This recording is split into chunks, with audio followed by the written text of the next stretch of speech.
Olá, seja bem-vindo ao curso de Inovações e Aplicações Geotecnológicas e o Potencial para Aplicação no Setor Florestal. Meu nome é Ana Paula Dalla Corte, eu vou conduzir esse curso com vocês. Eu sou engenheira florestal, tenho mestrado e doutorado na área florestal e já trabalho com as aplicações geotecnológicas há aproximadamente 15 anos. O objetivo desse curso é capacitar técnicos, profissionais, estudantes, para que possam planejar, executar e analisar produtos geotecnológicos com ênfase nas principais aplicações para o setor florestal. Durante esse curso, nós abordaremos alguns temas importantes nesse contexto das geotecnologias. Num primeiro momento, nós vamos falar sobre a cartografia básica, seus conceitos e relacionamentos para que a gente possa apresentar os produtos geotecnológicos de uma forma adequada, como técnicos que somos. Também abordaremos a parte da aerofotogrametria clássica e fotointerpretação, a aerofotogrametria hoje com plataformas divantes, veículos aéreos não tripulados, o sensoriamento remoto, as tecnologias LiDAR, ALS e TLS, que seria o aéreo e o terrestre, também técnicas de navegação guiadas por satélite, conhecidas como GNSS, mas popularmente o pessoal confunde muito com o sistema americano que é o GPS, então nós vamos falar um pouco sobre esse tipo de técnica de posicionamento.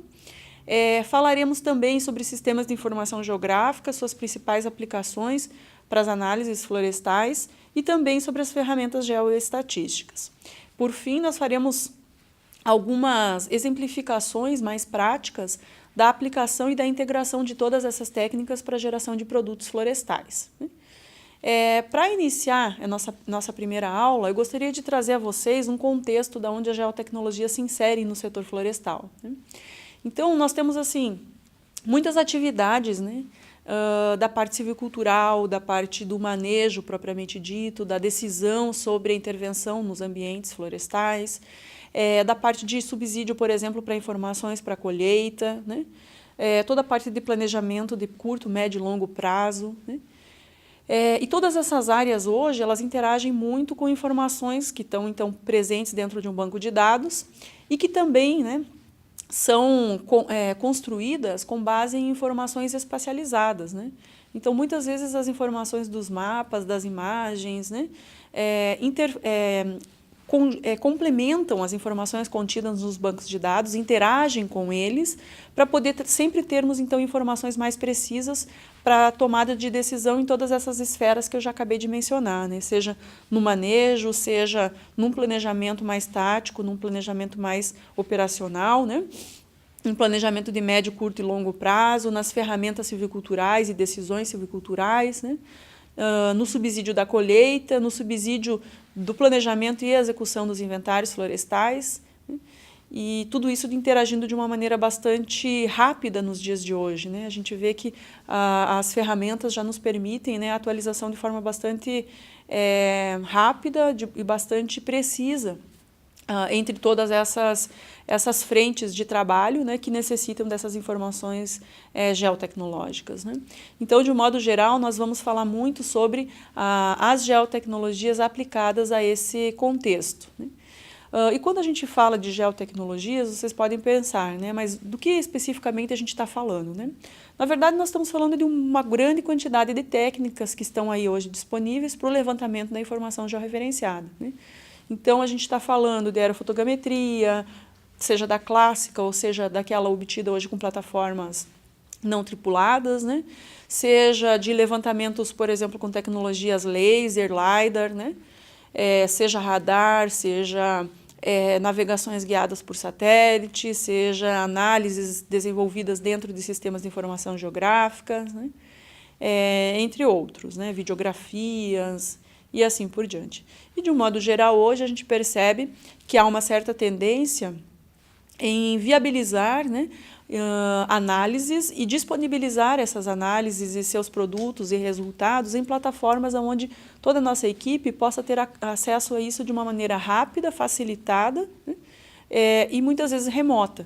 Às vezes lá no próprio campo, as pessoas têm tablets, têm smartphones que conseguem ter acesso a uma ampla base de informação para serem, então, suportadas como base no contexto de uma tomada de decisão lá no campo mesmo.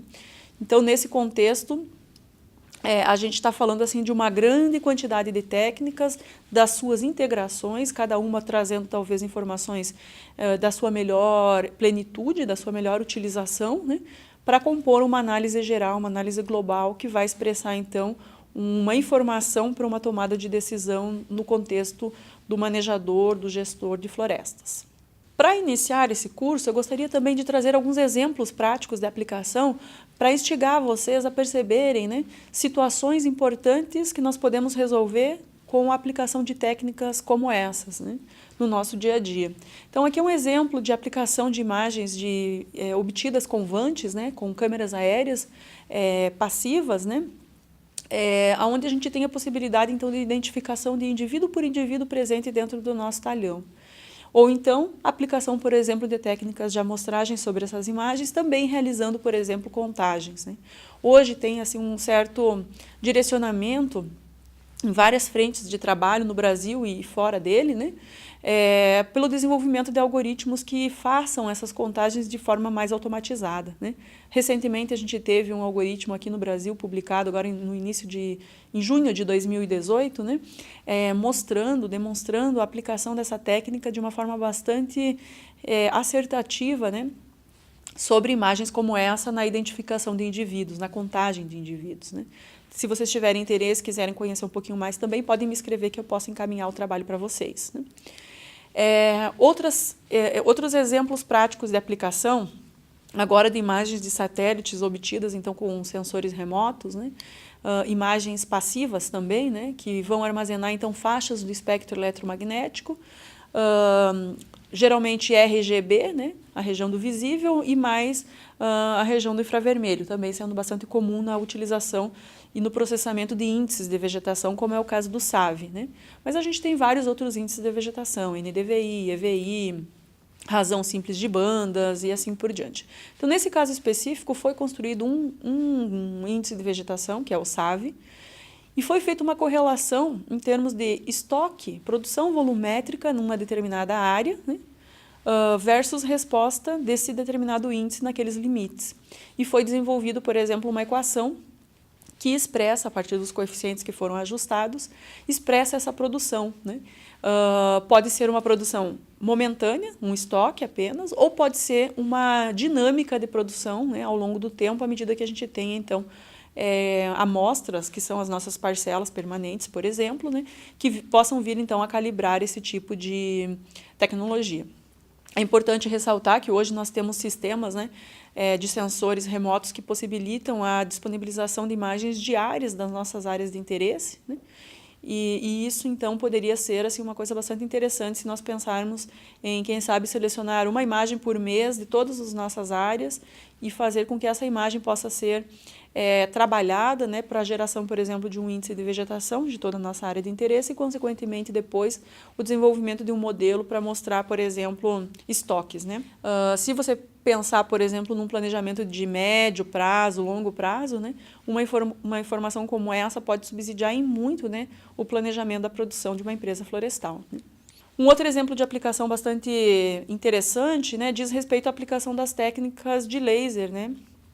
Nesse caso específico, é a técnica do laser aerotransportado, ou seja, o laser embarcado num avião tradicional, né, com uma câmera, então, fixada nesse veículo, né, e esse veículo, então, sendo pilotado por uma equipe embarcada, né. Mas a gente tem também tecnologias hoje para embarcar esse tipo de equipamento, de sensor, em veículos aéreos não tripulados, né, em vantes, por exemplo. Então, já temos sensores com essa abordagem, né? Um exemplo prático que eu estou mostrando aqui a vocês já é uma nuvem que foi normalizada, então nós já estamos trabalhando com informações de altura mesmo dos indivíduos, e nós temos condições, por exemplo, de passar algoritmos, né, sobre essa nossa nuvem, primeiro para fazer a identificação dos indivíduos dentro da unidade amostral, então fazer a contagem, por exemplo, ter a informação de N.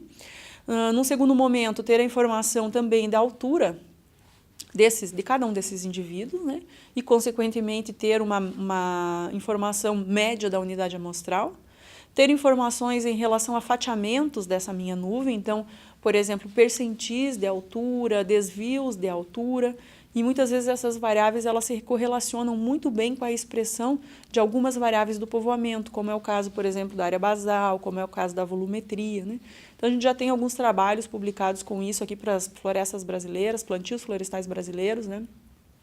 Onde foram desenvolvidos correlações, por exemplo, com área basal, com biomassa, com volumetria, né? Também, se vocês tiverem interesse em ler um pouco mais sobre esse assunto, a gente fica à disposição também para repassar materiais, né? Mas o fato é que existe sim possibilidade de modelagem disso para a expressão de variáveis do povoamento, por exemplo. Nós temos também hoje uma grande frente de aplicação das técnicas de navegação guiadas por satélite, principalmente quando a gente pensa, por exemplo, em maquinários florestais, né? Então, as máquinas que estão no campo, por exemplo. Então, por exemplo, as navegações guiadas por satélite, hoje vocês devem ter ouvido falar já muito sobre máquinas autônomas, máquinas para o agronegócio, né, que estão, então, se deslocando autonomamente em função de um planejamento, de um trajeto que é repassado ou embarcado para dentro delas a partir de um software que faz, então, o controle do deslocamento, né? E, muitas vezes, esses softwares, então, eles conversam muito bem com um determinado sensor, né, uma determinada antena, que vai receber informações sobre posicionamento, vai fazer a correção delas, né, muitas vezes em tempo real até, algumas por conversa via rádio, outras por conversa via satélite, né, a gente já tem bastante tecnologia nesse contexto, mas que garante, por exemplo, condução, né, de maquinários de uma maneira bastante autônoma. Num contexto de máquinas florestais, né, a gente tem alguns avanços também nesse sentido, né, de ter, por exemplo, um melhor controle do deslocamento da máquina em função, então, do controle desse deslocamento de uma maneira também remota, né? Por exemplo, da inserção de delimitação de raios de trabalho, né? Então, por exemplo, se a máquina for ligada dentro de um determinado ou fora de um determinado raio pré-especificado, ela não vai funcionar, ou ela vai funcionar e depois ela vai desligar e não vai mais dar partida, por exemplo, né? O que poderia ajudar em muito, por exemplo, quando você pensa em roubos de máquinas, né? Que é uma realidade em algumas regiões, né? E outras informações que vão, então, sendo abarcadas para dentro desse sistema e depois podem ser transferidas, né? Ou via remota, por telemetria, ou via satelital, né? Mas que podem ser transferidas, por exemplo, para um operador de sistema que pode fazer uma análise mais fina, né, de todas essas informações que foram ali coletadas, né? Nós temos também aplicações relacionadas ao uso dos sistemas de informação geográfica no tratamento dessas informações georreferenciadas, né? Então, aqui um exemplo para vocês, mostrando imagens de satélite, né, que tem informações tridimensionais inclusas, então trazendo as informações dos modelos digitais de terreno, trazendo informações, por exemplo, de tipos de solo, de limites de talhão, né? E tudo isso sendo processado para gerar uma unidade física, que seria o talhão, de uma forma mais homogênea, né? Visando com que realmente os limites físicos do talhão eles garantam ou pré-estabeleçam, né, inicialmente condições físicas, né, de relevo, de tipo de solo e assim por diante, de uma forma bastante homogênea, visando, né, realmente garantir a definição do que é um talhão, né, que é realmente uma unidade física bastante semelhante entre si espacialmente, né? Nós temos também condições dentro dos sistemas de informação geográfica de realizar toda a parte de modelagem digital de terreno.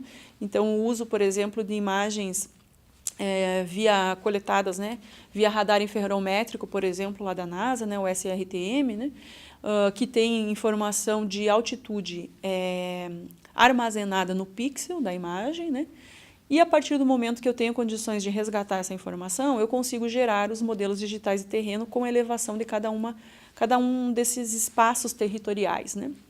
E, portanto, eu consigo gerar produtos a partir disso, além do modelo digital terreno. Eu consigo extrair, por exemplo, as curvas de nível sobre esse modelo digital terreno. Eu consigo gerar a extração, por exemplo, da hidrografia, como vocês veem nessa outra figura aqui, em azul, né? As linhas representando as hidrografias que foram tomadas com base nesse modelo digital terreno e nessa informação do modelo SRTM, né? Então, às vezes, quando a gente pensa, por exemplo, nos métodos tradicionais de digitalização das curvas de nível, digitalização dos cursos hidrográficos, né, são procedimentos bastante demorados quando você pensa numa digitalização em tela, né? Numa situação como essa, a gente consegue automatizar bastante, em menos de 2, 3 minutos você consegue ter um produto como esse de uma forma bastante precisa para as condições às quais ele foi então tomado, né? Essa resolução espacial desse produto SRTM hoje é de 30 metros, né? Nós temos também todos os procedimentos de cartografia digital, né, onde a gente consegue, então, viabilizar um planejamento mais fino para as equipes de campo, quando a gente pensa, por exemplo, nos limites dos talhões, nas estradas, na hidrografia, e consegue, por exemplo, trazer isso para o operacional, né, consegue disponibilizar isso para os nossos operadores de campo, por exemplo, seja de inventário, seja de silvicultura, seja o pessoal da colheita, né, e assim por diante. Então, a cartografia digital, né, ou seja, trabalhar com esses mapas temáticos no ambiente digital, né, tem possibilitado cada vez mais a disseminação das informações das empresas e, consequentemente, um melhor acesso à informação às equipes que estão lá no campo, no operacional, tendo que tomar as melhores decisões para as situações que vão aparecendo durante o decorrer de suas atividades, né. Então, é uma forma bastante efetiva e, consequentemente, também, né, segura de repassar a informação, desde que a pessoa consiga interpretar aquilo que está ali apresentado, né. Nós temos também técnicas de geoestatísticas, né, por exemplo, a aplicação de amostragens para a predição de uma determinada variável de interesse, por exemplo, a variável volumétrica, né. Então, à medida que você tem a condição de observar o talhão, tenha lá a posição de cada uma das unidades amostrais e tem uma variável de interesse, por exemplo, a variável volumétrica, nós podemos fazer predições de ambientes que não tiveram amostragem levantada, por exemplo, entre as unidades amostrais nós temos muitas áreas vazias que não tiveram levantamento. A partir de uma abordagem de avaliação das vizinhanças, né, ou seja, de como os vizinhos influenciam no peso de uma área que não foi amostrada, eu consigo fazer predições, por exemplo, para o todo, agora enxergando, por exemplo, onde estão as áreas mais produtivas, menos produtivas, fazer cálculos, por exemplo, de áreas, das respectivas áreas de cada uma dessa classe e, consequentemente, também trabalhar com uma amostragem mais detalhada sobre a ótica da estratificação, né? Então, nós conseguimos calcular os pesos da amostragem de uma forma muito mais efetiva e, consequentemente, com o mesmo número de unidades amostrais, nós temos a possibilidade de reduzir o erro nas estimativas que estão sendo geradas naquela nossa amostragem. Bom, com isso a gente fechou um primeiro bloco, nossa primeira aula, que trouxe assim mais algumas percepções sobre as principais aplicações, né, onde a gente pode adotar alguma informação geotecnológica para nos subsidiar em termos de análises. A partir de agora, nós vamos ver cada uma dessas técnicas com mais profundidade, com maior detalhamento, para que vocês possam entender as principais vantagens, as principais limitações, né, o contexto de como a gente constrói uma análise dessa forma, os principais softwares, né, e também repassaremos a vocês alguns tutoriais para que vocês possam exercitar a aplicação dessas técnicas na prática, né? É assim que a gente aprende, né? Conhecendo a parte teórica, mas também exercitando, né? Também praticando tudo aquilo que a gente entende ou estuda na teoria. Então, nós nos vemos na próxima aula, onde a gente vai começar com a parte mais teórica de cada um desses elementos. Até lá!